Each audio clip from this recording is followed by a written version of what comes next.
Yes, hello mga katibay, mga reyna ng tibay. Hello, hello.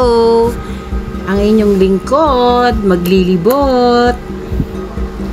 Ito po ako ngayon, maglilibot dito sa bypass ng Santa Niño, sa Encarnacion at Santo Niño. Usually kasi nagdadaan na rin po dito yung mga iba galing ng Pangasinan, papuntang Isabela. Dito sila nagdadaan ngayon. Ayan. Mega libot ang inyong reyna ng tibay. Para danhin ang sariwang hangin dito sa probinsya ng San Jose City, Nueva Ecija. Ayan. Dito po tayo ngayon sa Encarnacion.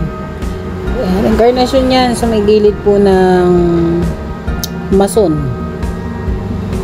Ayan. Papasok po tayo ng pinagkwartilan po ito bandang kanan, pero liliko po tayo dito sa kaliwa. Ayan mga kareyna ng tibay, ililibot ko po ngayon kayo mga viewers ko dito po sa San Jose City, Nueva Ecija. Ito po ang tinatawag nila ng bypass ng Santo Niño at Encarnacion.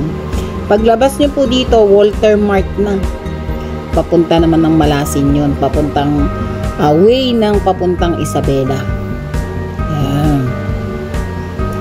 Tingnan nyo po sa probinsya namin, napakaaliwalas. Tsaka ito yung panahon ng taglamig ngayon. Kaya pagdating sa hapon, napakasarap po talagang magmotor. Kung unwind ka naman, kahit pag ganyan-ganyan lang, pero talagang masasabi mo sa sarili mo na priceless. Kasi lamig talaga ngayon, tsaka ma-nature dito sa gawin namin dito Gawi po namin to Ayan, paliko na po tayo. Uy, may mga nagmumotor din kasi sobrang lamig talaga ngayon Ayan. Ayan naman po, paliko na, palabas na po tayo ng bypass ng Santo Niño, Encarnacion. Usually kasi nagdadaan po kayo sa highway, kaya hindi nyo po nakikita yung likod. Ayan. Yan naman po yung Pag-asa. Ito na po tayo sa main highway. Main road po ng Santo Niño first. Uy, piyesta po pala sa kanila. Kasabay ng Pong Nazareno. Happy Fiesta Santo Niño first.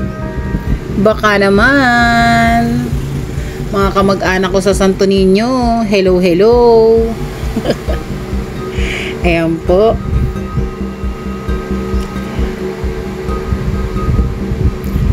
O, yan naman yung hardware na kliyente ko. Ito naman dito po, paglabas na po ito ng Aberfirst. Ayan. Ito po yung San Roque Street. Ayan. Busy road po ito kasi marami pong establishment dito. O, mga tindahan. Ayan, dito. Ayan po, Aberfirst. Barangay Aberfirst. Ayan na po yun. Siyempre, masarap po maglibot pagka dito po tayo dumadaan. Ito po yung pagpasok ng Sitio Tanibong. Siyempre masarap po talagang maglibot pag ganitong hapon dito po sa Malabukid, ganyan. Kasi talagang madadama mo po yung hangin na napakalamig, fresh air, ganon. At saka talagang yung sobrang pagod mo na sa trabaho, pag ganitong naglilibot ka, at least mawawala-wala naman. O, diba? Ano ba to? Naku po, basura. Oo, pasensya na po kung nakukuhanan yung basura. Oo, dyan po yan sa may sa may pagpasok ng Sitio Tanibong. Hello! Ayan, papasok na po tayo ngayon dito mismo sa Sitio Tanibong, Barangay Primero. May mga nagbabike naman. Hello! Hello, hello! Mga reyna ng tibay. Hi, hi, hi sa inyo.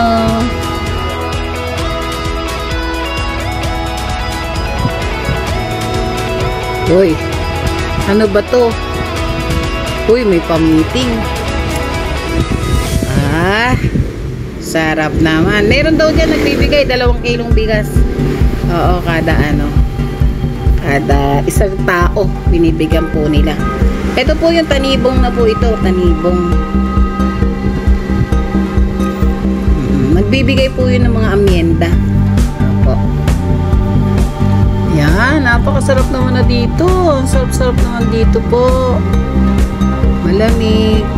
Pesa na naman tayo. Kasi ito po yung pagpasok. Pagpasok naman po ito mismo sa loob na punto ng tanibong. Ito na po yun.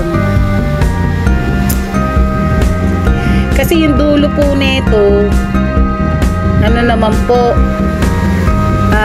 bypass naman po yan ng Caloocan papuntang Santo Tomas, Kamanaksakan. Yan po mga daan doon sa dulo po nito.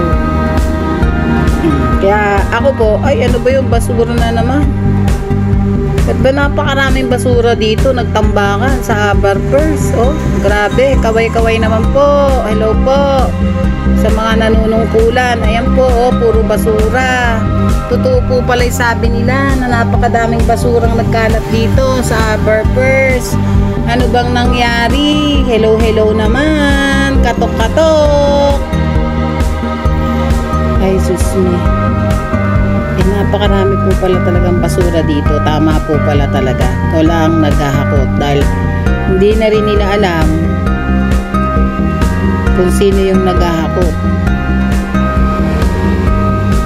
o maghahakot pa ba. Ayan po, oh. Ayan, oh. Proven naman po pala talaga yung mga sinasabi nila. Hindi naman po pala marites.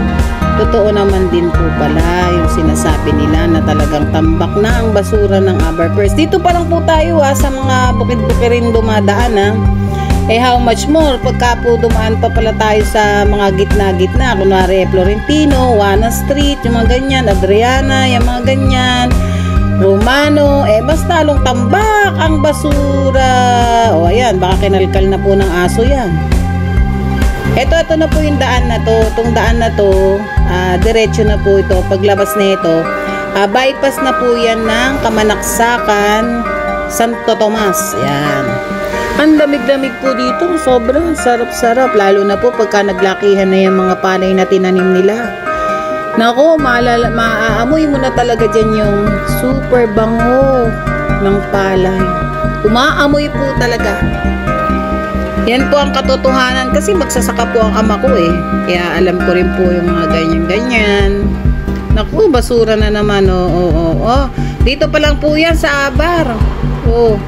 Ano na po yan bypass po yan paglabas po susmitas yan. Kaway-kaway naman sa nanunungkulan. Paano basura natin? Baka magkasakit ang mga bata. Napakarami naman palang bata dyan sa Abar.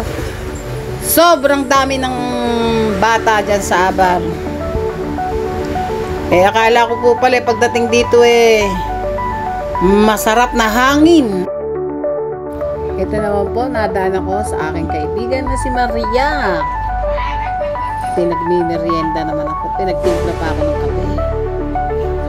At binigyan ako ng Vicks. Para yung Vicks dahil nahilo ko sa masamang hangin.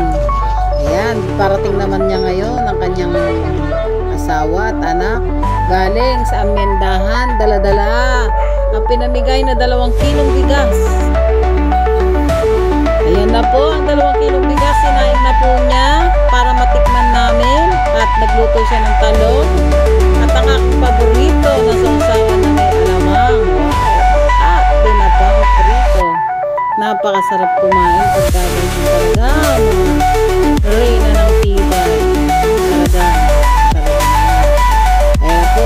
Pinakain na kayo.